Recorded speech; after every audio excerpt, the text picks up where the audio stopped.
அது கேமராக்கு முன்னாடி நிற்கிறது ரொம்ப கஷ்டம். நம்மலாம் சொல்கிறோம் இல்லையா, சில ஆர்டிஸ்ட்லாம் பார்த்துட்டு என்ன சரியாகவே நடிக்கல, இவர் நடிக்கவே வரலன்னா சொல்கிறோம்ல, அங்கே போய் நிற்கும் போது தெரியாது இல்லைன்னா அதை அனுபவம் பண்ணிருக்கேன். இது கஷ்டமாக தான் இருந்துச்சு. சிம்பு சார் வந்து பயங்கர அஜிடேட்டர். அவர் வந்து பர்ஃபெக்டாக அந்த பீரியட்லாம் வந்து கரெக்ட் டைமுக்கு வருவார். கரெக்ட் டைமுக்கு நம்ம விட்டுறணும். கரெக்ட் டைமுக்கு வந்துட்டாரு, நாங்கள் விடலை. 2 மணி கால் ஷீட் முடிஞ்சு அது போய்கிட்டு இருக்கு. இப்போ கடைசி ஷாட்னு சொல்லி அவர் ரிக்வெஸ்ட் பண்ணி ஒரே ஒரு ஷாட் போட்டு முடிச்சுட்டு போயிடுங்கன்னு சொல்றாங்க. அவர் கடுப்புல இருக்காரு. 2 மணிக்கு மேல என்ன வச்சு எடுத்துட்டு இருக்கீங்க, அது என் டைமே கிடையாது, நீங்க டைம் வந்து நீங்க வந்து என்ன நீங்க வந்து மிஸ்யூஸ் பண்ணுறீங்க லெவலுக்கு அவர் கோவத்தில் இருக்காரு. தலையெல்லாம் ஏதோ பண்ணிட்டு அட்ஜஸ்ட் பண்ணிட்டு, ஷோ முடியெல்லாம் ரொம்ப கொட்டுது சார், அதை போய் ஏதாவது பண்ணி சரி பண்ணணும் சார் அப்படின்ட்டு இருந்தாரு. ஏன் அதுக்கே அவ்வளோ ஃபீல் பண்றீங்க, இருந்துட்டு கொட்டிட்டு போகுது, அதுக்கேங்க இவ்வளோ டென்ஷன் ஆகிறீங்க அப்படின்னா. சார் அப்போ நடிக்கலாம் வரும்போது இதெல்லாம் சரியில்லைன்னா அப்போ எப்படி சார், எனக்கு லாங் ஹேர்லாம் வச்சு நடிக்கணும்னு பயங்கர சொல்லிட்டு இருந்தாரு. என்ன நம்மளை வச்சு காமெடி பண்ணிட்டு நான் ரொம்ப சீரியஸாகவே எடுத்துக்கல, சும்மா என்கிட்ட இது காமெடி பண்றாரு. அப்புறம் தான் லேட்டஸ்டா ரியலைஸ் பண்ணேன், அன்னைக்கு நம்ம கிட்ட சொன்னார் தானே, நம்ம தான் அதை இக்னோர் பண்ணிட்டு போயிட்டோம். நான் ஹீரோ ஆன சார், நான் தனுஷ் மாதிரி ஆன சார் அப்படின்னாரு. இன்னைக்கு வந்து அதே லாங் ஹேர்ல இன்டர்வல்ல மாசம் அந்த லாங் ஹேர்லாம் விட்டுருக்காரு. இப்போ ஓ இததான் சொன்னீங்களா, நான் தான் உங்களை சீரியஸா எடுத்துக்கல அப்படின்னு நினைச்சேன். கார்த்திக், விருதுநர் பக்கம் செக்மெண்டோட கெஸ்ட் யாருன்னு சொல்லிடலாம். அங்காடி தெரு, கோமாளி, கட்டா குஸ்தி போன்ற பல வெற்றி திரைப்படங்களின் ஒளிப்பதிவாளர் ரிச்சர்ட் எம் நாதன் அவர்களே இன்றைய நம் விருந்தினர்.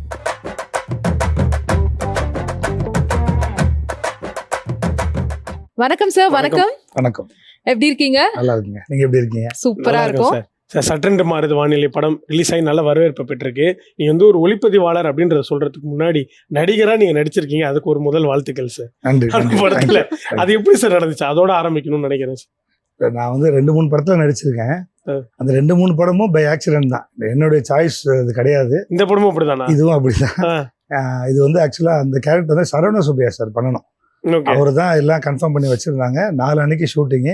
இன்னைக்கு நைட் அவர் ஃபோன் பண்ணி டைரக்டருக்கு, சாரி சார் எனக்கு ஒரு மெடிக்கல் எமர்ஜென்சி, ஹாஸ்பிட்டல் அட்மிட் ஆக போகிறேன், என்னால் காம்ப்ளிகேஷன் வந்துடக்கூடாதுன்னா இப்போ நான் ஆப்ரேஷன் தியேட்டர் போயிட்டு இருக்கேன், உங்களுக்கு ஃபோன் பண்ணிட்டு உள்ளே போகலான்னு தான் போகிறேன்னு சொல்லிட்டாராம்மா. டைரக்டர் என்ன பண்ணுறது தெரியாமல், சார் 4 அன்னைக்கு ஷூட்டிங்கு, இன்னைக்கு இப்படி ஆயிடுச்சு, அதுக்குன்னா வேறு யாராவது இல்லை சார், இப்போ நைட் ஷூட்டிங்கு, டைம் எல்லாம் இல்லை, நாளைக்கு காலையில் நான் ஒருத்தர் தேடி கண்டுபிடிச்சி அப்புறம் அவங்களுக்கு நான் அட்வான்ஸ் பே பண்ணி அது டேட்டை வாங்கி, அதெல்லாம் பெரிய கஷ்டம் சார், என்ன பண்ணலாம் அப்படின்னு கேட்டேன். இல்லை எனக்கு பெஸ்ட் ஆப்ஷன் நீங்கள் தான், எனக்கு பணமும் கேட்க மாட்டீங்க, அவைலபிளாக இருப்பீங்க, நீங்களே நடிச்சு கொடுத்துக்கலன்னு சொன்னார். சரி வழி இல்லை, அது ரொம்ப காம்ப்ளிகேட்டட் சுச்சுவேஷன் வேறு. ஃபஸ்ட்டு நான் வந்து டேக்கெல்லாம் வாங்கினீங்கன்னா நீங்கள் டென்ஷன் ஆவீங்க, பரவாயில்லையான்னு கேட்டேன். இல்லை அதெல்லாம் ஒன்றும் இல்லை, நீங்கள் பணம் வாங்கி நடிக்கிறீங்கன்னா 4-5 டேக் வாங்கிக்கலாம், பிரச்சனை இல்லைன்னு சொல்லி கூப்பிட்டு போனாங்க. ஐ சம்பவம் மேனேஜ் இட். இதுக்கு முன்னாடியே ஒரு 2 படம் நான் சின்ன இதெல்லாம் பண்ணியிருக்கிற அந்த எக்ஸ்பீரியன்ஸ் இருக்குது, அதை வச்சு சமாளிச்சுட்டு நான்.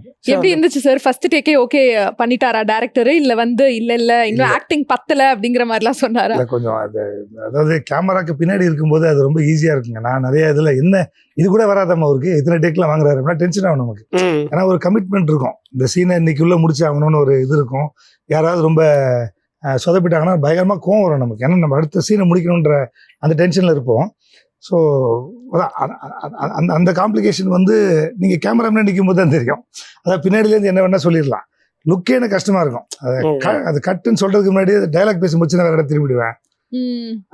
அது பண்ணக்கூடாதுன்னு நம்ம லேட்டாக தான் ரியலைஸ் பண்ணோம். பேசி முடிச்சாலும் நம்ம கேமராவே பார்த்துட்டு நிற்கணுன்ற விஷயத்துல ஆரம்பிச்சு, அது கேமராக்கு முன்னாடி நிற்கிறது ரொம்ப கஷ்டம். நம்ம எல்லாம் சொல்றோம் இல்லையா, சில ஆர்டிஸ்ட்லாம் பார்த்துட்டு என்ன சரியாவே நடிக்கல, இவர் நடிக்கவே வரலன்னா சொல்றோம்ல, அங்க போய் நிற்கும் போது தெரியாது இல்லைன்னா அதை அனுபவம் பண்ணிட்டு கஷ்டமா தான் இருந்துச்சு. ஓகே. அண்ட் அதே மாதிரி நீங்க சொல்லிருக்கீங்களா, ஒரு டிஓபியா இருக்கும் போது ஆக்டர்ஸ் எல்லாம் சொதப்பினா என்னடா இப்படி சொதப்புறாங்களே அப்படிங்கிற மாதிரி டென்ஷன் ஆகும், ஆக்டரா மாறினாதான் தெரியுது. பட் ஆக்சுவலா நீங்க டிஓபியா இருக்கும் போது மாநாடு படத்துல வந்து பயங்கரமா டென்ஷன் ஆன சீன்ஸ்லாம் இருக்கா? ஏன்னா படமே ஃபுல்லா லூப்ல தான் இருக்கும், மீண்டுமா அப்படிங்கிற மாதிரி தான் ஒரு ஃபீல் கொடுக்கும். ஆமா, சரி. அதான் அந்த நேரங்கும் இது இருக்கும், நேரம் இந்த நேரத்தில் முடிக்கணும், இந்த டைம்ல முடிக்கணும் போது அந்த டென்ஷன் இருக்கும். பட் மாநாடுல என்னன்னா அதுல அந்த ப்ராப்ளம் இருக்காது. அந்த பக்கம் வந்து சிம்பு சார் இருக்காரு, இந்த பக்கம் எஸ் ஜே சூர்யா சார் இருக்காரு, அவங்களாம் ரிஃபைன்ட் ஆக்டர்ஸ். அதனால அவங்க நம்ம டென்ஷன் ஆகிறதுக்கு வாய்ப்பே கிடையாது. ஏன்னா அவங்களாம் சிங்கிள் டேக்ல முடிச்சுட்டு போவாங்க. ஃபாஸ்டா நடக்கிறது வேணா அவங்கள வச்சு நம்ம கத்துக்கலாம், அது எப்படிலாம் நடக்கணும். அது ஹேவ் அ வெரி இன்ட்ரெஸ்டிங் இது அந்த ஆர்டிஸ்ட்கான அந்த இது இருக்கு இல்லையா, அந்த ரிஃபைன்னஸ். அது என்னன்னா மாநாடுல வந்து அன்னைக்கு 2 o'clock கால் ஷீட் முடிச்சிருக்கணும். நாங்கள் 2 o'clock தாண்டி போய்கிட்டு இருக்கோம், அது 3-3:30 ஆயிடுச்சு. சிம்பு சார் வந்து பயங்கர அஜிடேட்டர். அவர் வந்து பர்ஃபெக்டா அந்த பீரியட்லாம் வந்து கரெக்ட் டைமுக்கு வருவார், கரெக்ட் டைமுக்கு நம்ம விட்டுறணும். கரெக்ட் டைமுக்கு வந்துட்டாரு, நாங்கள் விடலை. 2 மணி கால் ஷீட் முடிஞ்சு அது போய்கிட்டு இருக்கு. இப்போ கடைசி ஷாட்னு சொல்லி அவர் ரிக்வெஸ்ட் பண்ணி ஒரே ஒரு ஷாட் போட்டு முடிச்சுட்டு போயிடுங்கன்னு சொல்றாங்க. அவர் கடுப்புல இருக்காரு. 2 மணிக்கு மேல என்ன வச்சு எடுத்துட்டு இருக்கீங்க, அது என் டைமே கிடையாது, நீங்க டைம் வந்து நீங்க வந்து என்ன நீங்க வந்து மிஸ்யூஸ் பண்ணுறீங்க லெவலுக்கு அவர் கோவத்துல இருக்காரு. இப்போ இந்த நேரத்தில் டைரக்டர் வந்து அதாவது அந்த சீன் என்னன்னா அந்த பாம்பு வச்சுட்டு அவர் தப்பிச்சு போயிட்டு இருப்பாரு. அவர் ஃபாலோ பண்ணி அவர் கண்டுபிடிக்கணும். ஸோ என்னன்னா பாம்பு அடிச்சு அந்த கலவரத்தில் வந்து ஒரு 1000 பேர் முன்ன பின்ன அங்கே எங்கே ஓடிட்டு இருப்பாங்க. இந்த கேப்ல அவரும் வராரு, அந்த பாம்பு வச்சவரும் போவார். அரவிந்த் ஆகாஷ் அவர் போயிட்டு இருப்பாரு. அவர் பின்னாடி சிம்பு சார் வந்து ஃபாலோ பண்ணுறது ஷாட்டு. ஸோ நான் என்ன சொன்னேன் ட்ராலி ஆப்ரேட்டர்கிட்ட, அது ரொம்ப கஷ்டம், அந்த ஷாட்டை பிடிக்கிறது ரொம்ப கஷ்டம், நிறைய டிஸ்டர்பன்ஸ் நடுவில் நீங்கள் அவரை கேப்சர் பண்ணணும். கண்டிப்பாக இது 1 more போகும், கண்டிப்பாக சொதப்பிடாது, ஒரு டேக்கில் இது பிடிக்க முடியாது. அதனால இந்த ட்ராலி வந்து எதுக்குன்னா மூமெண்ட்டுக்கெலாம் கிடையாது, ஓவர்லாப் யாராவது பண்ணிடுவாங்க ஜூனியர் ஆர்டிஸ்ட், அவங்களுக்கு தெரியாது.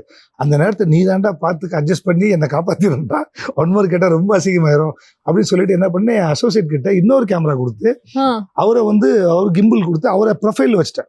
ஒருவேளை நான் மிஸ் பண்ணாலும் இங்கே பிடிச்சிடலாம் அப்படின்னு சொல்லிட்டு 2யும் வச்சுட்டு, இப்போ நம்ம நல்லா லைட் பண்ணுறோமா அழகான மூமெண்ட் எடுக்கிறோமான்றதுல மேட்ரு கிடையாது, இந்த ஷார்ட்டை ஓகே பண்ணிடணும், நம்ம சைடில் தப்பாக இருக்கக்கூடாது, பார்த்து பண்ணிடுங்கன்னு சொல்லிட்டு. இப்போ ஏன்னா அது ரொம்ப கஷ்டம், அது கண்டிப்பாக ஒரு 4 டேக் பண்ணால் தான் உங்களால் அதை கேப்சரே பண்ண முடியும். சேஃப்டிக்கு என்ன பண்ண, ஏற்கனவே ஒரு கோவத்தில் வேறு இருக்காரு, நம்மளால 1 more அவர் இன்னும் டென்ஷன் பண்ணிட்டு போகிறோன்னு இறங்கி போயிட்டு, சார் நான் கேட்கறது ரொம்ப ஸ்டூப்பிடாக இருக்கும், பட் வேறு வழி இல்லை, கொஞ்சம் ஓவர்லாப் இல்லாமல் வந்துருங்க சார். ஏன்னா நீங்கள் கேட்கலாம் எப்படி ஓவர்லாப் இல்லை, ஏன்னா யார் வேணால் உங்களை ஓவர்லாப் பண்ணுவாங்க, அது எனக்கு தெரியுது, பட் முடிஞ்ச வரைக்கும் மேனேஜ் பண்ணுவேன் சார், நானும் ட்ராலியில் தான் இருக்கேன், நான் ஒரு மாதிரி நீங்கள் ஓவர்லாப் பண்ணால் கூட நான் அட்ஜஸ்ட் பண்ணி பிடிச்சிக்கிறேன் சார். ஓகே சார் பார்த்துக்கலாம் சார்னாரு. ஸ்டார்ட் கேமரா ஆக்ஷன் சொன்னாங்க. அவர் இப்போ நடந்து வருவார், அவரை கரெக்டாக மறைக்கிறதுக்கு ஒரு ஜூனியர் ஆர்டிஸ்ட் அப்படியே உள்ளே நுழைவார். என்ன ட்ராலி ஆப்ரேட்டர் மறைக்க போகிறாங்க, நீ ட்ராலியை ஃபாஸ்ட்டாக தரல நான் சொல்ல வாய் எடுக்கும்போது அவர் வெளில வந்துடுவார். இது மாதிரி ஒரு 6-7 இடத்துல அவங்க மறைக்க போகிறாங்க, அவர் வெளியே வராரு. ஒரு பாயிண்ட்ல வந்து அவர் கம்ப்ளீட்டாக ஓவர்லாப் போயிட்டார். அவரால் இப்போ டக்குன்னு ஜம்ப் பண்ணி நீங்கள் வெளியே வர முடியாது. உங்களை ஒருத்தர் மறைக்கிறாங்கன்னா திடீர்னு மறைச்சிடுவாங்க, நீங்கள் எகிரி குதிச்சாதான் இந்த பக்கம் வந்து உங்களை நீங்கள் எக்ஸ்பிரஸ் பண்ண முடியும், அது கஷ்டம். ஸோ இந்த வாட்டி கன்ஃபார்மாக மறைஞ்சிரும்னு நினச்சிட்டு இருந்தேன். அவர் இப்போ ஜம்ப்லாம் பண்ணல, ஏன்னா அது ரொம்ப ஆடாக இருக்குன்னு சொல்லிட்டு கால் அங்கேயே தான் இருக்கு, உடம்பு மட்டும் அப்படியே வெளியே வந்து அப்படி எட்டி பார்த்து திருப்பி உள்ள போயிட்டாரு. இது மாதிரி ஒரு 6-7 இடத்துல மேனேஜ் பண்ணாரு, from the beginning to end. ஒரு இடம் கூட ஓவர்லாப்பே நடக்கல. எனக்கு என்னன்னா அந்த ஷாட் முடிஞ்சிருச்சு, நான் முதல்ல அவர் என்ன சேவ் பண்ணிட்டாரு, 1 more கேட்க வேண்டிய அவசியம் எனக்கு வரல. என்ன பண்ண அந்த ஷாட் முடிஞ்ச உடனே, ஏன்னா இது பயங்கரமான ஒரு நுவான்சஸ்ங்க, அது ஃபியூச்சர்ல வந்து என்னுடைய ஆர்டிஸ்ட்டுக்கு நான் படம் பண்ணும்போது அவங்களுக்கு சொல்லலாம் அந்த டெக்னிக் என்னன்ட்டு. கட்டுன்னு சொன்னோடனே இறங்கி நேராக அவர்கிட்ட ஓடி போய், ரொம்ப டெலியில் இருந்தேன் நான், எனக்கு அவருக்கு ஒரு ஒரு 200 அடி டிஃப்ரென்ஸ் இருக்குன்னு வச்சுக்கோங்களேன். இறங்கி ஓடி போய் கிட்ட, சார் இப்போ ஒன்று பண்ணீங்களே அது என்னன்னு சொல்லி கொடுத்தீங்கன்னா என்னுடைய ஆர்டிஸ்ட்க்கு ஃபியூச்சரில் எனக்கு அது யூஸ்ஃபுல்லாக இருக்கும். 2 செகண்ட் யோசிச்சு தெரியலையே சார் அப்படின்ட்டு போயிட்டாரு. இல்லை சார் அதுவே வந்துருச்சு தெரியலையேன்ட்டாரு. ஸோ அது இன்ஹெரிட்டட், அவருக்கு உள்ளே இருக்கு. ஏன்னா அது ரொம்ப கஷ்டங்க. நீங்கள் வந்து ஷார்ட் போகும்போது முதல்ல கேமரா லுக்கு, கேமரா எங்கே இருக்குன்னு நீங்கள் கண்டுபிடிக்கணும். அது ட்ராலியில் மூவ் ஆகிட்டு இருக்கும், உங்களுக்கு முன்னாடி ஒரு 500 பேர் இங்கே அங்கே ஓடிட்டு இருக்காங்க. ஸோ நீங்கள் கேமரா பார்த்துக்கணும். அந்த அரவிந்த் ஆகாஷ் எங்கே இருக்காரு, நீங்கள் அவரை தான் பார்த்து ஃபாலோ பண்ணிட்டு வந்துட்டுருக்கீங்க, அவரை பார்த்துக்கணும். ஸோ கேமராக்கும் ஃபேவர் பண்ணி அவரையும் நீங்கள் இது பண்ணி, அது இல்லாமல் உங்கள் பெரிஃபரல் விஷனில் இருக்கிற 500 பேர் யார் எப்போ ஓவர்லாப் பண்ண போகிறான்னு நீங்கள் ஆன்டிசிபேட் பண்ணணும். அவங்க இப்போ எனக்கு நின்றுனா என்னை மறைக்கும் போது தானே தெரியும், மறைக்க போகிறாங்கன்னு நீங்கள் கண்டுபிடிக்கணும். அப்போ தான் நீங்கள் அந்த டைமிங் வந்து மறைக்கிறதுக்கு முன்னாடி வெளில வர முடியும். ஸோ அவர் கேமராவுக்கு லுக்கை ஃபாலோ பண்ணி, அரவிந்த் அந்த ஆகாஷ் எங்கே இருக்காருன்றது அவரை ஃபாலோ பண்ணி, அது இல்லாமல் தனக்கு முன்னாடி ஓடிட்டு இருக்க இவ்வளோ பேர்ல யார் வந்து தன்னை மறைக்க போகிறான்னு கால்குலேட் பண்ணி அந்த டைமிங்கில் நீங்கள் வெளியே வந்து பண்ணுறதுலாம் வந்து அது தெரியல, அது ஹியூமன்லி நாட் பாசிபிள். அது உண்மையாகவே ரொம்ப கஷ்டமான விஷயம். இதை வந்து எப்படின்னா ஒரு இடத்துல நீங்கள் ஜட்ஜ் பண்ணி வெளியே வந்துடலாம், ஒரு 6-7 முறை அந்த ஓவர்லாப் இல்லாமல் நீங்கள் வர்றதுன்றது அது சம் மேஜிக். அவரு எனக்கு அந்த சீக்ரெட் சொல்லி கொடுக்கல, தெரியல சார் அதுவே வந்துருச்சுன்னு சொல்லிட்டாரு சார். அது மாதிரி வந்து மாநாடு ரிலீஸ் ஆனதுக்கு அப்புறம், அது ஒரு மிகப்பெரிய வெற்றி ஆனதுக்கு அப்புறம் எல்லாருமே சோசியல் மீடியால ஏதாவது ஒரு போட்டோ அப்டேட் வந்தா கூட அது பயங்கரமா ட்ரெண்ட் பண்ணிட்டு இருந்தாங்க. அது நிறைய டெலிட்டட் சீன்ஸ்லாம் அங்கங்க வந்துச்சு. அவர் வந்து ப்ராக்டிஸ் பண்ண சீன்ஸ், எஸ்ஜே சூர்யா வந்து அந்த ஃபர்ஸ்ட் எல்லாருமே அடைச்சு வச்சிருப்பாரு, நீங்க ஏதாவது அதை பண்ணிருக்கீங்களா, அது அந்த வீடியோஸ்லாம் நிறைய ட்ரெண்ட் ஆச்சு. நீங்க ஏதாவது ரொம்ப ரசிச்சு எடுத்து அது டெலிட் ஆன சீன்ஸ்ல ஏதாவது இருக்கா சார்?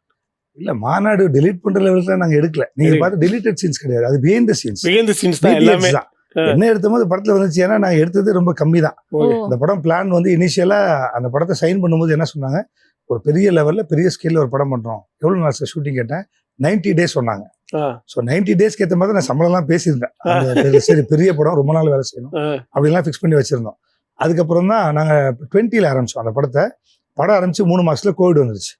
ஸோ அதுக்கப்புறம் படத்துக்கு ஃபினான்ஸ் திருப்பி பிரச்சனை ஆச்சு. அது வந்து ஆல்மோஸ்ட் இன்னும் ஒரு 6 months பிரேக்.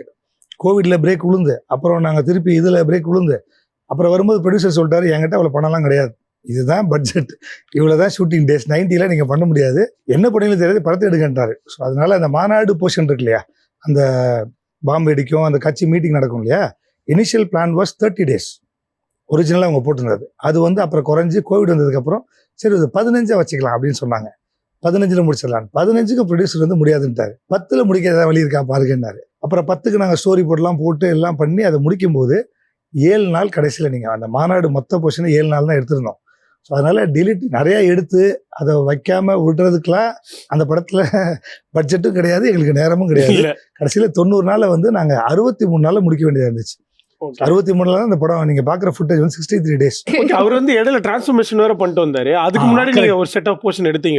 எடுத்துட்டு அதுல தான் படத்துல பாத்தீங்கன்னா இந்த பாட்டெல்லாம் கொஞ்சம் வேற மாதிரி பாடி இருக்கும் அவருக்கு, நல்ல குண்டா பண்ணி லைட்டா கொஞ்சம் டிஏஜிங் பண்ணல, அதை விட்டோம் நாங்க, எங்களுக்கு பெரிய பட்ஜெட்லாம் இல்ல. அந்த பாட்டுல நீங்க பார்த்த சிம்பு ஒரிஜினல் அப்படிதான் இருந்தார். அந்த பாட்டுல மட்டும் தான் அப்படி இருப்பார், மிச்ச சீன் எல்லாமே மாறி இருப்பார். சில சீன்ஸ் எல்லாம் ரீஷூட் பண்ணோம், வேற வழி இல்ல, ஏன்னா ரொம்ப டிஃபரன்ஸ் இருந்து ரீஷூட் பண்ணோம்.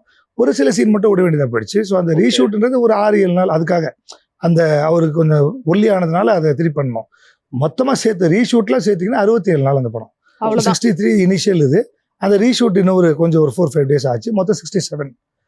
அதனால தான் அது பெருசா நோ டெலிட்டட் சீன்ஸ், என்ன எடுத்தோமோ அதை படத்துக்குள்ள வச்சுட்டோம். பரவாயில்ல, ஒரு மாசம் தானே மிஸ்ஸிங் பேசின நாள்ல. 90 நாள் பேசுனீங்க, 60 நாள்ல முடிஞ்சிருச்சு ஆல்மோஸ்ட். ஒரு மாசம் மட்டும் கொஞ்சம் முன்னாடியே முடிச்சிருக்கீங்க. ஓகே, எனக்கு என்னன்னா சார், வெங்கட் பிரபுவன் டீம் வந்து எப்போதுமே எல்லா படமும் எடுத்து பார்த்தா ரொம்ப ஜாலியாக தான் ஷூட் பண்ணுவாங்க. ரொம்ப ஆனால் படமாக ஆர்கனைஸ்டாக கிராஃப்டடாக சூப்பராக வந்துடும். ஆனால் அவங்க ஒர்க் பண்ணுற மாதிரியே தெரியாது. பட் மாநாடு வந்து ரொம்ப technically brilliant film from Venkat Prabhu. So இந்த படத்துக்கு அவர் எவ்வளோ டிஃப்ரெண்ட்டாக ஒர்க் பண்ணார் அப்பார்ட் ஃப்ரம் ப்ரீவியஸ் ஃபிலிம்ஸ்? அதான் இந்த படம் என்னென்ன, இந்த பட்ஜெட் கன்ஸ்டன்ட் இருந்ததுனால நீங்கள் அவ்வளோ அவர் ஒரு ஜாலி மூட் இருந்துச்சுல, அது ஆக்சுவலாக அவர் இல்லை இந்த படத்தில். அவருக்குமே பயங்கர ப்ரெஷர் இருந்துச்சு, ப்ரொடியூசருக்கு பயங்கர ப்ரெஷர், எனங்களுக்கும் பயங்கர ப்ரெஷர் இருந்துச்சு. ஸோ அதனால என்ன பண்ணணும், எல்லாருமே கொஞ்சம் ஹோம் ஒர்க்கை ஒழுங்காக பண்ணிட்டோம். அந்த மாநாடு போர்ஷன்லாம் கம்ப்ளீட்டாக வெங்கட் பிரபு சாருக்கு வந்து ஸ்டோரி போர்ட் போட்டு முடிச்சிட்டார். எத்தனை ஷார்ட்டு, அது என்ன டியூரேஷனில் வரும், என்ன லென்த்து, இது தெரிஞ்சதுனால தான் நாங்கள் வந்து அந்த 30 வந்து கடைசியாக 7ல் முடிஞ்சது வந்து அந்த இதனால. ஸோ அந்த எஃபர்ட் போட்டதுனால வந்து அந்த கன்ஃபியூஷன்ஸ் பெருசாக இல்லை, அந்த ரீஷூட்ஸ் பெருசாக இல்லை, டைமுக்கு முடிஞ்சது. அது காரணம். ஸோ அதனால விபி சாரே ரொம்ப சீரியஸாக இருந்தார் அந்த படத்தில். அவ்வளோ ரொம்ப இதெல்லாம் இல்லை, அவர் அந்த ஜோனுக்குலாம் எங்களால் போகவே முடியல. ரொம்ப பேக் டு பேக் இது முடிச்சே ஆகணுன்றதுல ஓடி கழுத்துல கத்தி வச்சிருந்தார் ப்ரொடியூசர், முடிக்கல அவ்வளோதான் பண்ணி தான் ஆகணும். நம்ம எல்லா டிபார்ட்மெண்ட்டுமே பயங்கர ஃபாஸ்டாக தான் வேலை. படத்தில் இருக்க விஜய் சூர்யா கேரக்டர் மாதிரி உங்க ப்ரொடியூசர் இருந்து 5 பேரை லாக் பண்ணி முடிச்சிருக்கடா படத்தை. ஏன்னா அவருக்கு ஃபினான்சியல்ஸ் அவர் தலைக்கு மேலே வச்சிருக்கு, பாராங்களே வச்சிருக்காங்க. ஓகே, அவருக்கு அந்த பிரச்சனை அவரோடது. So everyone had a problem அந்த டைம்ல. ஃபார்ச்சுனேட்லி இந்த படம் ரிலீஸ் ஆகி மிகப்பெரிய ஹிட் ஆயிடுச்சு. ஸோ அந்த என்ன சொல்ற வருத்தம் கஷ்டம்லாம் வந்து கரைஞ்சு போயிடுச்சு அந்த படம் முடிஞ்சோடனே. ஸோ மாநாடு பார்ட் 2 எப்போ எதிர்பார்க்கலாம்? எனி டைம் ஆரம்பிப்பாங்கன்னு நினைக்கிறேன். அது எல்லாமே கொஞ்சம் அதுக்கான ப்ராசஸ் போயிட்டு இருக்கு. தி மைட் ஸ்டார்ட் மேபி நெக்ஸ்ட் இயர்ல ஆரம்பிச்சிருவாங்கன்றது என்னோட கெஸ். ஓகே சார், வெல் பிளான்டா எடுத்த படங்கள்லயே யாராவது வந்து ஒரு நாள் ஆர்டிஸ்ட் வரலன்னா உங்களை தான் நடிக்க வைக்கிறதா கேள்விப்பட்டோம். அப்படி ஒரு லெகசி உங்ககிட்ட இருக்கு அப்படின்னு. நீங்க சினிமாட்டோகிராஃபர் மட்டும் இல்லை, நீங்க ஒரு ஆக்டரும் கூட. இப்போ சட்டென்று மாறுது வானிலைக்கு நீங்க சொன்ன மாதிரி மாநாடு படம் வந்து கிட்டத்தட்ட அவ்வளோ ரஷ்ல எடுத்திருக்கீங்க. என்னைக்காவது ஒரு ஆர்டிஸ்ட் உடம்பு சரியில்லாம போயிருக்கலாம், அதுல உங்களை யாரும் நடிக்க வைக்கலையா? இல்ல, மாநாடுக்கு அந்த மாதிரி, ஏன்னா கோவிட்ல எல்லாருமே ஃப்ரீயா தான் இருந்தாங்க, அதனால எல்லாருமே வந்துட்டாங்க. ஏன்னா கோவிடுக்கு முன்னாடி ஒரு பெரிய பிரேக் வேற இருந்துச்சு, ஒரு 4-5 மாசம் யாருக்குமே வேலை இல்லை. So everybody was waiting for opportunities. அதனால எனக்கு உடம்பு சரியில்லை வரலன்னு சொல்றதுலாம் ஆளே கிடையாது. மாநாடுல அப்படி எதுவும் இல்லை. அது வந்து கோல நடந்துச்சு. கோல வந்து நான் நடிச்சிருப்பேன். அது நடிச்சிருப்பேன்னா நான் இருந்திருப்பேன், நடிச்சேன்னா சொல்ல முடியாது. ஏன்னா ஒரு ஷாட்டுக்கு வரதெல்லாம் நீங்க நடிப்புன்னு சொல்ல முடியாது. அந்த எக்ஸ்பீரியன்ஸ் என்னன்னா வந்து நாங்கள் ஷூட்டிங் வந்து பெங்களூர்ல பண்ணோம். அது பிரகாஷ் ராஜ் நடிக்கிற சீனும் அந்த சிஎம் சீனும் இதுவும் சேர்த்து பண்ற மாதிரி இருந்துச்சு. பிரகாஷ் ராஜ் சார் சீனை முடிச்சுட்டு இப்போ அஜ்மல் அண்ட் ஜீவா அவங்க 2 பேர் நடிக்கிற சீனு.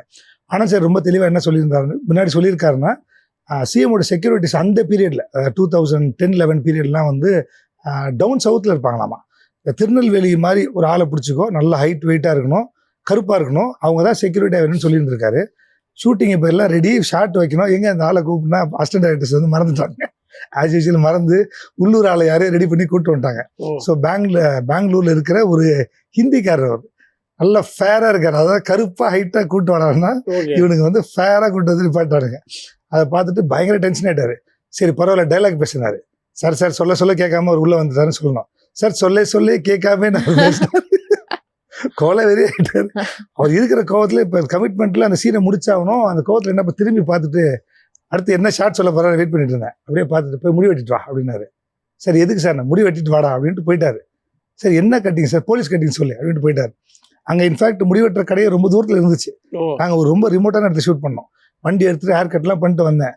ட்ரெஸ் போட்டுக்கோ நில்லு, நீ தான் அந்த கேரக்டர் பண்ணுன்ட்டாரு. இப்போ நடிக்க வராதுன்னு சொல்லணும்னா எனக்கு திருப்பி திட்டு விழும். அது வெளியே கிடையாது, அது ஒரு கிரைசிஸ் சுச்சுவேஷன், அதை மேனேஜ் பண்ணி ஆகணும். அது மாதிரி இந்த செக்யூரிட்டி யூனிஃபார்ம் மாட்டிட்டு அவர் போய் நின்றுட்டு என் ஷார்ட் வரும்போது நின்று அந்த டைலாக் பேசிப்பேன். முடிச்சோன்னா ஓடி போய் ட்ரெயினில் ஏறி ஷார்ட் எடுத்துப்பேன். இந்த மாதிரி பண்ணி முடிச்சது. அங்கே கம்ஃபர்டபுளாக இல்லை, நான் பெரிய பதட்டத்தில் இருந்தேன். ஏன்னா இருக்கிற கோவத்தை இப்போ நம்மளை திட்டுவார், என்ன நடக்குன்னு தெரியாது. அந்த பதட்டத்தில் பண்ணது நிறைய பேர் கண்டுபிடிச்சி அதுக்குமே அப்ரிஷியேட் பண்ணாங்க. அது இருக்கும் சின்னதாக ஒரு 2 செகண்ட் ஒரு 3 செகண்ட்ல நடிச்சுட்டு போயிருப்பேன் அந்த படம். ஓகே. அண்ட் அதே மாதிரி படம் வந்து உங்களோட குருநாதர் படம், கேவி ஆனந்த் அவர்களோட படம். ஸோ அவர்கிட்டயே வந்து நீங்க ஒர்க் பண்ணி அசிஸ்டண்டா ஒர்க் பண்ணி அவரோட படத்துல வந்து சினிமோட்டோகிராஃபரா ஒர்க் பண்ண அந்த எக்ஸ்பீரியன்ஸ் எப்படி இருந்தது குருநாதர் படத்துல? ரொம்ப கஷ்டமா இருந்துச்சு, அதுதான் உண்மை. ஏன்னா அதுக்கு முன்னாடி 2 படம் பண்ணியிருந்தேன் நான். என்னுடைய ஃபர்ஸ்ட் படம் வந்து அங்காடி தெரு, 2வது படம் வந்து பானா காத்தாடி, அதான் அதர்வா வந்து ஹீரோவா இன்ட்ரடியூஸ் ஆனாங்க. ஸோ 2 படத்துலயும் நாம தான் பாஸ், நம்ம சொல்றதெல்லாம் நடக்கும். அந்த லைட் எங்க போய் அப்படின்னா வைப்பாங்க, வேணா எடுத்துருன்னா எடுத்துருவாங்க. அப்புறம் டைரக்டர் வந்து இல்லை சார் இந்த ஷாட் இங்க எடுக்க முடியாது, இந்த லைட் வந்து இதாயிடும் அப்படின்னா கேட்டுப்பாங்க. அந்த இதாக இருந்துச்சு, நம்ம சொல்றதா இருந்துச்சு. இங்க போனா அந்த லைட் அங்கே போய் அவர் சொல்லுவாரு வச்சிருந்தோம். அது அதுல நிறைய பிளஸும் இருக்கும், நிறைய மைனஸும் இருக்கும். பாஸ்கிட்ட வேலை பார்க்கறது என்னன்னா நம்மளோட தப்பே நடக்காது, எல்லாத்தையுமே அவங்க கரெக்ட் பண்ணிடுவாங்க. Because he knows the trade, அந்த ஜாப். அதெல்லாம் ரொம்ப தெளிவாக பண்ணுவார். சொல்றதை பண்ணாலே நமக்கு பேர் வந்துடும். சிக்கல் எங்க வரும்னா இப்போ நம்ம ட்ராலி போடுறோன்னு வச்சுக்கோங்களேன், எனக்கு ஒரு ஜட்மெண்ட் இருக்கும். இந்த சீனுக்கு ஓகே இதுலேருந்து இது வரைக்கும் ட்ராலி நான் அவர் போட்டு வச்சிருப்பேன். பட் திடீர்னு ஒருவர் ஆனந்த் சார் இன்னும் 2 பிட்டு போட்டா என்ன ஒன்னா சொத்தா குறைஞ்சிரும், அது போட்டு வைக்க முடியான்னு கத்துவார்.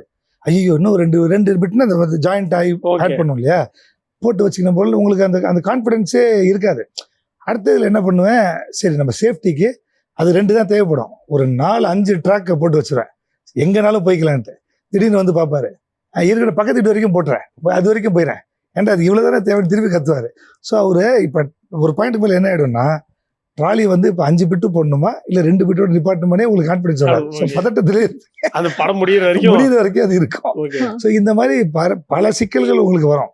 இதில் கம்ஃபர்ட் ஜோன் என்னன்னா அதுக்கு என்னெல்லாம் தேவையோ அதெல்லாம் அவரு நீங்கள் ப்ரொடியூசர்கிட்ட போய் கேட்க வேணாம், கெஞ்ச வேணாம், இந்த லைட் வேணும்னு. இப்போ அந்த மாநாடு படம் மாதிரியே கோல ஒரு சீக்வன்ஸ் வரும், அதே மாதிரி ஸ்டேஜ் இருக்கும், ஒரு மாநாடு நடக்கும், அதில் ஒரு பாம் பிளாஸ்ட் நடக்கும். அதுக்கெல்லாம் பார்த்தீங்கன்னா 10 ஜென்ரேட்டர் நினைச்சு 10 ஜென்ரேட்டர் அந்த பீரியட்லாம் யூஸ் பண்ணால் அந்த கேமராமேனை இண்டஸ்ட்ரி பேக் அவுட் பண்ணிட்டோம், செலவிழுத்து விடுறான்ட்டு. ஸோ 10 ஜென்ரேட்டர் ஹீலியம் பலூன் ஒன்று சொல்லுவோம், அது ரொம்ப எக்ஸ்பென்சிவ். அதெல்லாம் அது பறந்துட்டு இருந்துச்சு, 10 ஜென்ரேட்டர் இருந்துச்சு, ஒரு 5 கேமரா இருந்துச்சு.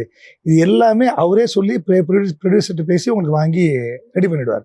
இப்போ வேற படமா இருந்தால் நான் போய் பெரிய போராட்டம், அது அவங்களை கன்வின்ஸ் பண்ணி இந்த எக்யூப்மெண்ட்ஸ் எல்லாம் வாங்கணும். ஸோ இதெல்லாமே ப்ளஸ். மைனஸ் என்னன்னா எப்போ திட்டுவாருன்னே தெரியாது, ஏன்னா உரிமையாக திட்டுவாரு, நீங்கள் எதிர்த்துலாம் பேச முடியாது அவர்கிட்ட.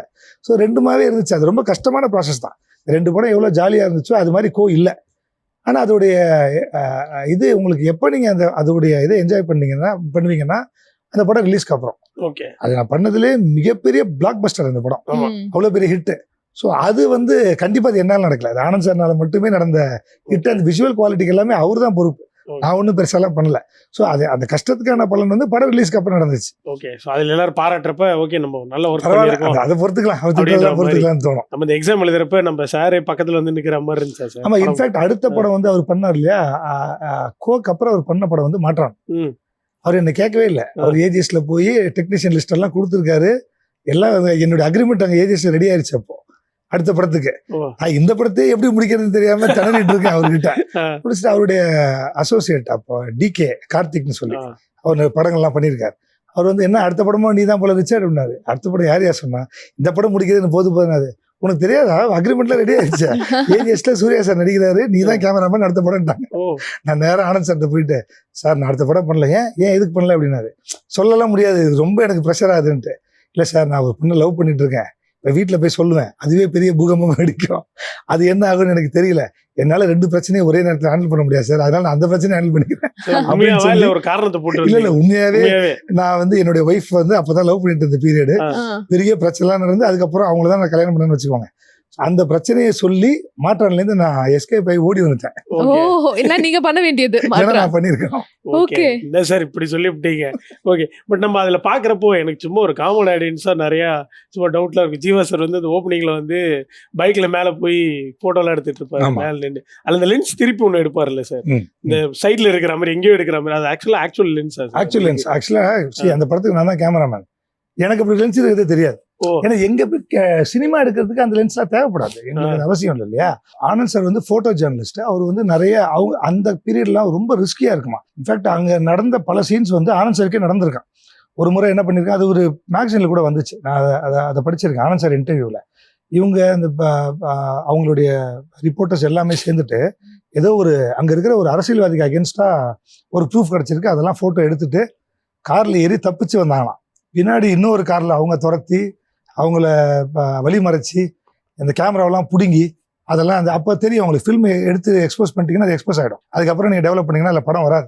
ஆனந்த் சார் கேமராலேருந்து ஃபில்ம் எடுத்து பிடுங்கி அதை வெளியே ஓப்பன் பண்ணி எக்ஸ்போஸ் பண்ணி தூக்கி போட்டு மிரட்டி அனுப்பிச்சி விட்டுருக்காங்க. அந்த ஃபில்மெல்லாம் டிஸ்போஸ் பண்ணிட்டு அடுத்த முறை பார்த்தா அவ்வளோதான் மரியாதை போயிருக்குன்னு சொல்லி வார்ன் பண்ணி அனுப்பிச்சிருக்காங்க. இவங்க இவ்வளோ கஷ்டப்பட்டு எடுத்தது எல்லாமே போயிடுச்சு அப்படின்னு ரொம்ப ஃபீல் பண்ணாரு அந்த ரிப்போர்ட்டர். ஒன்றும் கவலைப்படாதீங்க, வண்டி சேஸ் பண்ணிட்டு வரும்போது ஃபில்ம் ரோல் எடுத்து பாக்கெட்டில் வச்சுட்டு டம்மி ரோல தான் உள்ள போட்டுக்குன்னு சொல்லி ஆனந்த் சார் கொடுத்தாராம். அப்புறம் அந்த கதையை எடுத்து அது பெரிய அந்த ஸ்டோரி வந்து ரொம்ப பெரிய இதாகி அந்த அரசியல்வாதிக்கு ரொம்ப பிரச்சனைலாம் ஆச்சாமா. அதை தான் படத்தெல்லாம் வச்சிருப்பாரு. அப்போ ஆனந்த் சார் இந்த லென்சஸ் எல்லாம் யூஸ் பண்ணியிருந்திருக்காரு. நீ இந்த பக்கம் எடுக்கணும்னா நீங்க இங்க எடுக்கிற மாதிரி எடுத்துட்டு இருப்பீங்க, பட் கேமரா வந்து இங்க கேப்சர் பண்ணிட்டு இருக்கும். இப்படிலாம் இருக்குன்னு எனக்கு தெரியாது. நான் சொன்னேன் இல்லையா, ஆனந்த் சார் இருக்கு பிளஸ் அண்ட் மைனஸ் வந்து நான் கேமரா பண்ணா அதெல்லாம் யோசிக்க கூட தெரிஞ்சிருக்காது. அந்த லென்ஸ் நான் பார்த்ததே இல்லை. ஷூட்டிங் ஸ்பாட்ல தான் நானே பார்த்தேன், ஓஹோ இப்படி ஒண்ணு இருக்கா, இப்படிலாம் எடுக்க முடியுமா, நான் அப்படி பார்த்து தெரிஞ்சுக்கிட்டேன். ஸோ அவரு போட்டோ ஜேர்னலிஸ்ட்னால இந்த யூஸ் பண்ணிருக்காரு கோபப்படத்திலேயே. ஆமா நைஸ். அண்ட் அதே மாதிரியே உங்களோட குருநாதர் உங்களோட பாஸ்ட் ஒர்க் பண்ணும்போது நீங்க வேற லெவலா லைட்டிங்லாம் வந்து செட் பண்ணிருப்பீங்க. ஆஹா சூப்பரா இருப்பா இந்த செட்டே வந்து நம்ம பிரம்மாண்டமா வேற லெவலா நம்ம செட் பண்ணிருக்கோம் அப்படின்னு அந்த லைட்டிங் வச்சு அந்த ப்ராப்பர்ட்டிஸ் வச்சு செட் பண்ணிருப்பீங்க. பட் அவர் வந்துட்டு இல்ல இது நான் எதிர்பார்த்த மாதிரி இல்ல அப்படின்னு ஏன் விஷனுக்கு இல்ல அப்படின்னு ஏதாச்சும் வந்து சொல்லியிருக்காரா? அந்த மாதிரி சொதப்பல்ஸ் எல்லாம் நடந்திருக்கா? இல்ல எப்போவாச்சும் இல்ல, அது எப்பவுமே நடக்கும். நல்லா லைட் பண்ணி வச்சிருப்பேன், என்னடா லைட் இது, இதா பண்ணு இதா பண்ணு இந்த ஒண்ணு மட்டும் போதும் படம் எடு அப்படின்னு போயிடுறேன். எப்போதுமே நடக்கிற ஒண்ணுதான், எப்பவும் நடக்கும். அதனால நீங்க ஏன்னு கூட கேட்க முடியாது. அது வந்து இப்போ இல்ல, நான் அசிஸ்டன்ட்ல இருந்தே பழகிருச்சு எனக்கு. நான் வந்து சிவாஜி படத்துல வந்து அசோசியேட் கேமராமேன், ரஜினி சார் படத்துல நான் தான் ஃபர்ஸ்ட் அசிஸ்டன்ட். ஸோ லைட்டிங் எல்லாம் நான் தான் பண்ணுவேன். ஆனந்த் சாருடைய இது எப்படின்னா மாஸ்டர் ஷாட்னு சொல்லுவோம், அந்த ஒயிட் ஷாட்டுக்கு மட்டும்தான் லைட்டை சொல்லுவார். அதுக்கப்புறம் அவர் பாட்டு ஷூட் பண்ணிட்டு போயிட்டே இருப்பாரு, நீங்க தான் அதை ஃபாலோ பண்ணி இந்த கிராஃப் ஃபாலோ பண்ணி நீங்க கண்டினியூ பண்ணிட்டே போனோம். ஸோ அந்த படத்துலேயே இந்த பிரச்சனைலாம் இருக்கும். என்ன பண்ணுவார், நான் வந்து ரஜினி சார் நல்லா தெரியணும்னு நல்லா 2 பக்கம் ஃபில் லைட்லாம் நல்லா பூஸ்ட் பண்ணி நல்லா ஃப்ளாட் ஆக்கி வைப்பேன். அப்போ தானே எல்லா பக்கமும் நல்லா தெரியும்னு சொல்லிட்டு திடீர்னு ஷூட் பண்ணிட்டு என் படத்துக்கு எடுத்துரு, எல்லா பக்கமும் ஃப்ளாட் ஆக்கி டிவி சீல் மாதிரி ஆக்கிரு அப்படின்னு திடீர்னு திட்டுவார். அடுத்த வாட்டி என்ன பண்ண, போன வாட்டி தான் திட்டினாரு, இந்த வாட்டி நம்ம கான்ட்ராஸ்டாக பண்ணுவோன்ட்டு. லவ் சீனுக்கு என்ன பண்ண எனக்கு அது தெரியாது, அது என்ன சீனுன்ட்டு.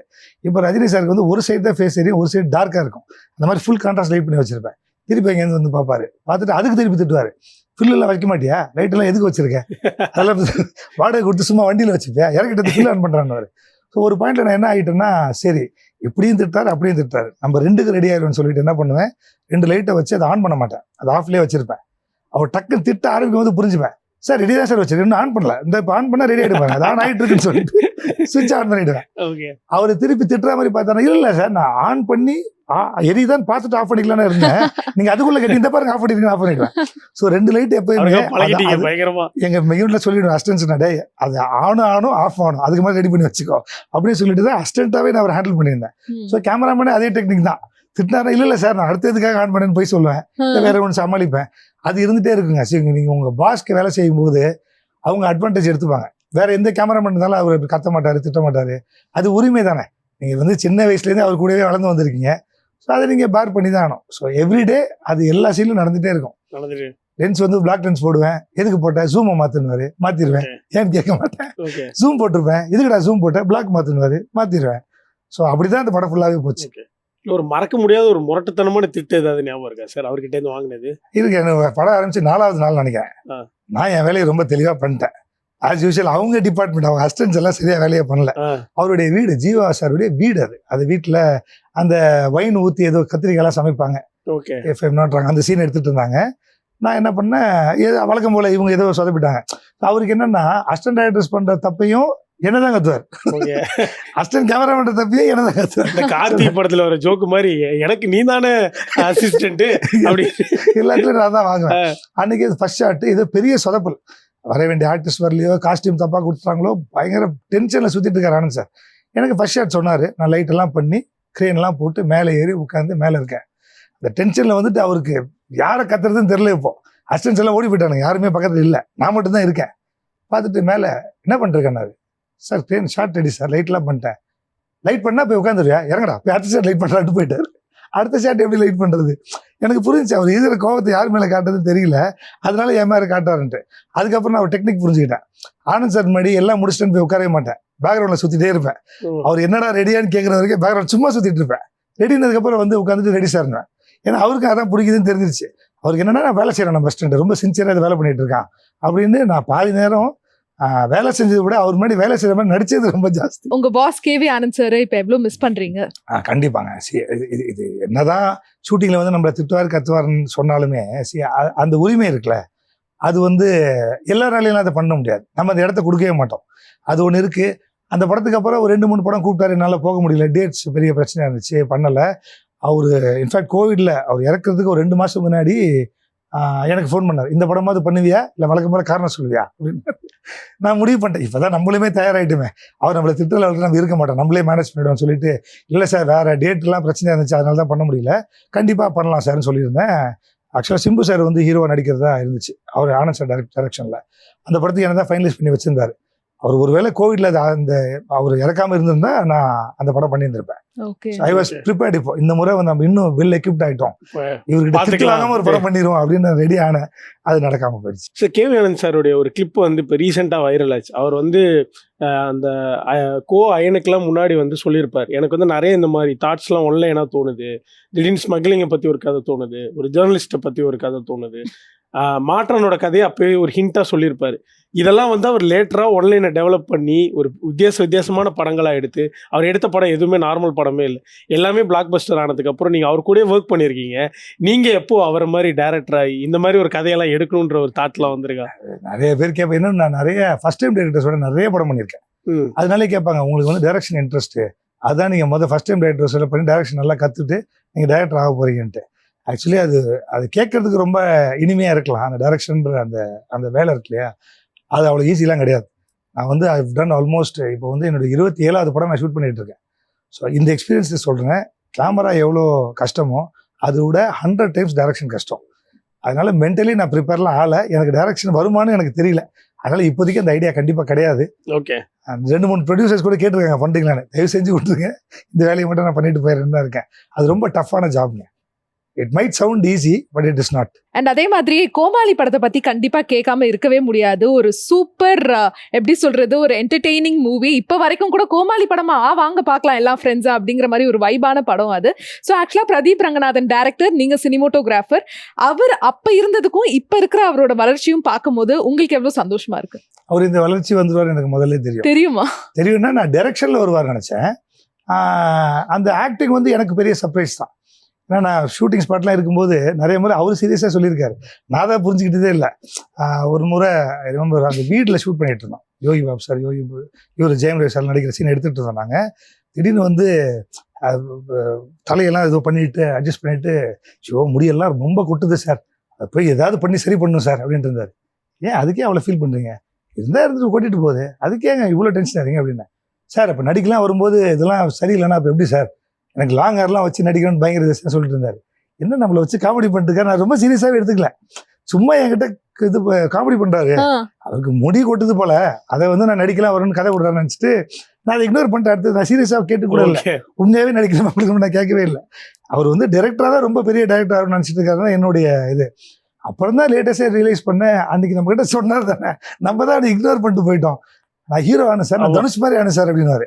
இன்னைக்கு வந்து அதே லாங் ஹேர்ல இன்டர்வெல்ல மாசம் அந்த லாங் ஹேர்லாம் விட்டுருக்காரு. இப்போ ஓ இதான் சொன்னீங்களா, நான் தான் உங்களை சீரியஸா எடுத்துக்கல அப்படின்னு நினைச்சுக்கிட்டேன். ஸோ அப்பவே he was very focused. எனக்கு வந்து நான் ஒர்க் பண்ண டைரக்டர்லேயே he was the finest, no doubt.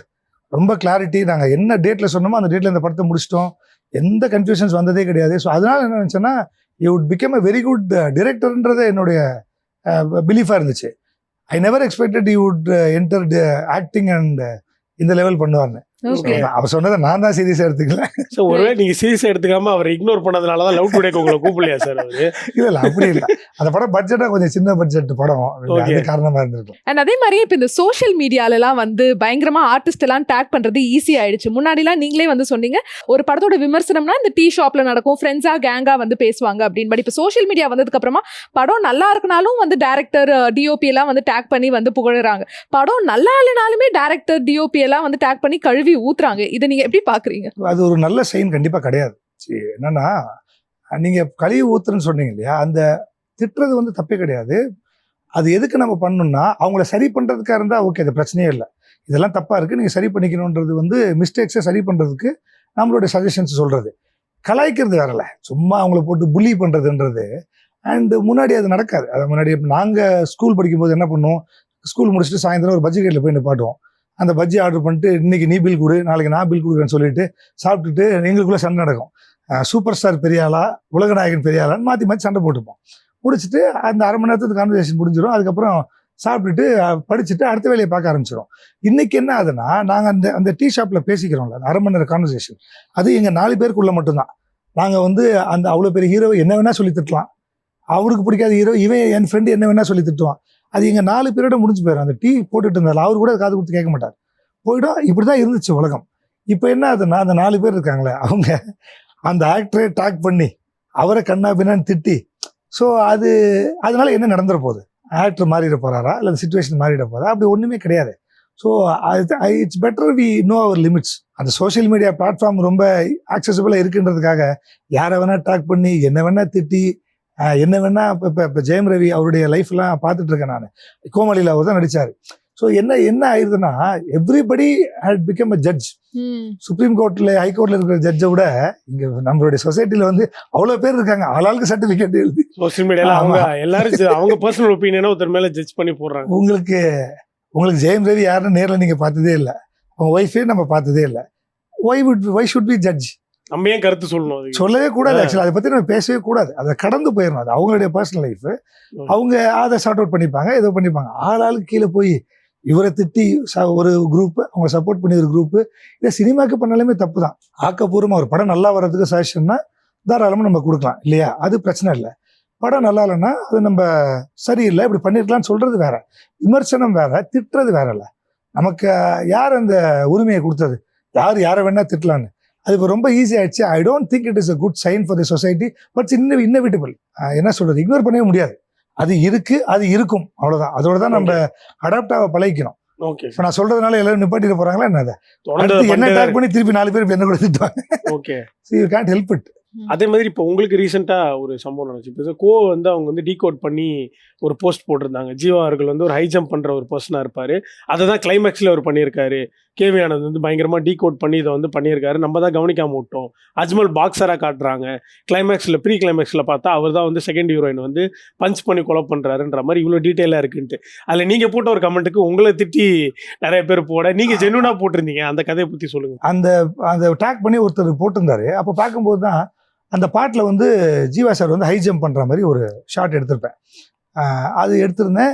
அது போகிற ஃப்ளோவில் வந்து ஆனந்த் சார் என்ன சொல்லுவார்னா, இன்றைக்கி வந்து ஸ்போர்ட்ஸ் டே காலேஜில், அதுக்கான ஷார்ட்ஸ்லாம் எடுக்கணும், இவங்கெல்லாம் இந்த ஷார்ட்டுன்னு அதை முடிக்கிற மிஷனே நமக்கு பெரிய இதுவாக இருக்கும், டாஸ்காக இருக்கும். அதில் ஓடிட்டு இருக்கும்போது இதை நான் பெருசாக ரியலைஸே பண்ணலை. அவர் என்கிட்ட இப்படிலாம் சொல்லலை, இப்போ ஜீவா ஹை ஜம்ப் பண்ணுவார், இதை தான் நான் கிளைமேக்ஸில் வச்சுருக்கேன்லாம் சொல்லலை. இன்ஃபேக்ட் கிளைமேக்ஸ் என்னன்னே அவர் என்கிட்ட சொல்லலை. அவர் கதை வந்து புக் கொடுத்தாரு, படிச்சுக்கோனாரு. கரெக்டாக கிளைமேக்ஸ் அதில் இல்லை சார், இது திடீர்னு முடிஞ்சிருச்சு, இப்போ என்ன நடக்கும்னு கேட்டேன். அதெல்லாம் சொல்ல மாட்டேன், ஷூட்டிங் போகும்போது பார்த்துக்கலான்ட்டாரு. So I didn't even know what the climax is going to be. அந்த சிஎம் ரூமில் போகிற வரைக்கும் தான் இருந்துச்சு அந்த புக்கில், அந்த பவுண்டு புக்கில். அதுக்கப்புறம் அது இல்லை. அது மாதிரி போய் எடுத்தோம், முடித்தோம். அதுக்கப்புறம் இந்த பதட்டத்தில் நான் எதுவுமே பெருசாக கண்டுக்கல. அந்த படம் மிகப்பெரிய ஹிட் ஆகிடுச்சு, நான் மறந்துட்டேன். இப்போ ரீசெண்டாக ஒருத்தர் போட்டுக்கும்போது ஆமாம் கரெக்ட், ஜீவா ஹை ஜம்ப் பண்ணுவார், அதே மாதிரி தான் கிளைமேக்ஸில் வந்து அந்த மைண்ட்லேருந்து ஜன்னல் உடைச்சிட்டு வெளியே போய் விழுவார் அப்படின்னு பார்த்துட்டு நான் அது ரிப்ளை பண்ணியிருந்தேன்.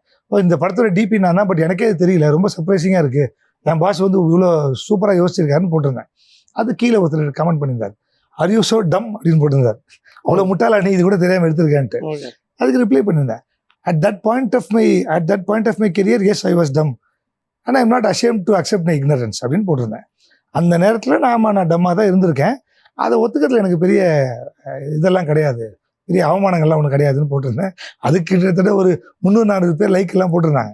ஸோ இதுதான் ஸோ லைஃப்பில் அது எல்லாருமே நம்மளுடைய முதல் படத்தில் எல்லாமேலாம் பண்ணிட முடியாது. There might be exceptional cases. இப்போ பிரதீப் ரங்கநாதன்லாம் வந்து பாருங்க, ஃபர்ஸ்ட் படத்துலேயே டைரக்ட் பண்ணி நடித்து பெரிய ஆள் ஆகிட்டார். எல்லாமே பிரதீபா இருக்க வேண்டிய அவசியம் கிடையாதுல்ல. நமக்கு சில கொஞ்சம் நேரம் எடுத்துப்போம், நம்ம ஒரு 4-5 படம் ஆகும் நம்மளுடைய அந்த மெச்சூரிட்டி லெவல் வர்றது. இன்ஃபேக்ட் என்னுடைய ஃபர்ஸ்ட் படம் மாதிரி நான் இப்போ பண்ணிட்டு இருக்க படம் கிடையாது. அதில் நான் நிறைய வளர்றேன், நிறைய க்ரோ ஆகிறேன். ஸோ இதை புரிஞ்சுக்கணும். இதை ஒருத்தர் வந்து அதான் நீங்கள் அவ்வளோ டம்மா அப்படின்னு கேட்டிருந்தாரு. ஸோ உண்மை அதுதான். அன்னைக்கு இருந்த ப்ரெஷரில் இதெல்லாம் ஆனந்த் சார் என்கிட்ட சொல்லலை, நானும் அவர்கிட்ட போய் கேட்கல, எனக்கு அது புது நியூஸாக தான் இருந்துச்சு. So that's the impact of social media. Super sir. அதே மாதிரி இப்போ அப்கமிங் ப்ராஜெக்ட்ஸ் என்னென்னலாம் போயிட்டு இருக்கு? இருக்குங்க. இப்போ நான் சந்தானம் சார் படம் ஒன்று பண்ணிட்டு இருக்கேன், அது ஒரு டைம் லூப் படம், அது ஒன்று போயிட்டு இருக்கு. அடுத்து வந்து ஸ்க்ரீன் சீன் ஒரு ப்ரொடக்ஷன் ஹவுஸ் இருக்காங்க, ஒரு ஃபர்ஸ்ட் டைம் டைரக்டர், ரொம்ப நல்ல கதை, அதை வச்சு காவல் தெய்வம் அவங்கள வச்சு ஒரு படம் பண்ணுறாங்க அவங்க. It's nice story. அது ஒரு நியூ கமர், அவரு கூட சேர்ந்து அடுத்த படம் பண்ண போகிறேன். ஸோ இவ்வளோ நேரம் வந்து ரொம்ப அழகா கலகலன்னு நாங்கள் கேட்ட கேள்விகளுக்கெல்லாம் பதில் சொன்னீங்க. எங்களுக்கும் சூப்பரான விஷயங்கள்லாம் உங்களோட சினிமா ஜேர்னி பற்றி தெரிய வந்துச்சு. அண்ட் உங்களோட அப்கமிங் ப்ராஜெக்ட்ஸ் எல்லாமே வந்து சூப்பர் டூப்பர் ஹிட் ஆகணும். ஜெயா டிவி சார்பாக பெரிய பெரிய வாழ்த்துக்கள். Thank you for coming. Thank you sir. Thank you.